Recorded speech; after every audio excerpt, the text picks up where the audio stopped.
धर्मराज ने कहा, वासुदेव, वैशाख मास के शुक्ल पक्ष की एकादशी का क्या नाम है तथा इसके व्रत की विधि क्या है और उसके करने से क्या फल प्राप्त होता है। श्री कृष्ण बोले, हे कौन्तेय, अब मैं वह कथा सुनाता हूँ जिसका वर्णन महर्षि वशिष्ठ जी ने श्री रामचंद्र जी से किया था। एक समय श्री रामचंद्र जी ने गुरु वशिष्ठ जी से कहा, गुरुदेव, मैंने जनक नंदिनी सीता के वियोग में बहुत कष्ट पाए हैं, अतः आप कोई ऐसा व्रत कहिए कि जिससे समस्त पाप और दुख नष्ट हो जाएं। महर्षि वशिष्ठ जी ने कहा, हे राम, आपने प्रश्न बहुत ही सुंदर किया है। वैशाख माह के शुक्ल पक्ष की मोहिनी नामक एकादशी का व्रत विधि पूर्वक करने से मनुष्य के समस्त पाप और दुख नष्ट हो जाते हैं। इस व्रत के प्रभाव से मनुष्य मोह जाल से मुक्त हो जाता है। सरस्वती नदी के तट पर भद्रावती नगर में सोमवंशी धृत नाम का राजा राज्य करता था। इसी नगर में धनपाल नाम का धर्मात्मा पुण्यवान श्रीहरि भक्त धन धान्य से पूर्ण वैश्य रहता था। उसने नगर में अनेक भोजनालय, प्याऊ, कुआं, तालाब और धर्मशालाओं का निर्माण कराया था। उस वैश्य के 5 पुत्र थे, किंतु उस वैश्य का सबसे बड़ा पुत्र गुंडों की संगति में करने वाला वैश्यगामी था।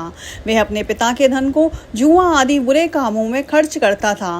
वह बड़ा नीच, देवताओं, पितरों आदि को न मानने वाला, अत्यंत पापी, मांस मदना प्रिय, पर स्त्रियों के साथ भोग करने वाला अत्यंत दुराचारी था। कभी कभी वेश्याओं के साथ बाजारों इत्यादि स्थानों पर भ्रमण करता था। उसके इस आचरण से दुखी होकर उसके पिता और भाइयों ने घर से बाहर निकाल दिया और वह सब उसकी निंदा करने लगे।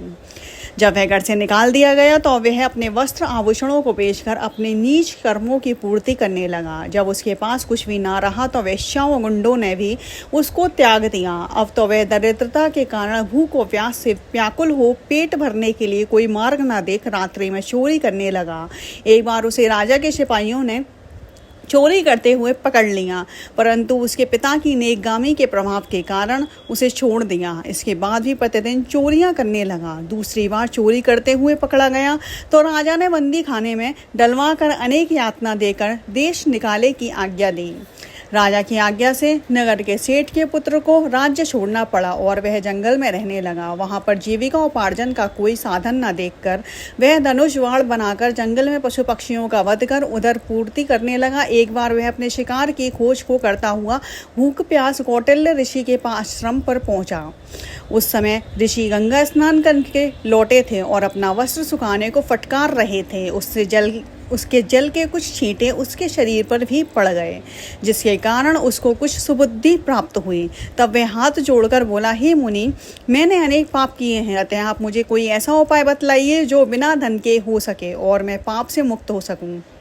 तब कौटिल्य ऋषि ने उसे वैशाख शुक्ल पक्ष की मोहिनी एकादशी के व्रत का विधान कहा, जिसको विधि पूर्वक से करने से वह वैश्यपुत्र पापों से दुखों से मुक्त हो गया, विष्णु लोक को गया। इस व्रत के प्रभाव से मोह आदि नष्ट हो जाते हैं। इस दिन गौमूत्र का सागर लेना चाहिए।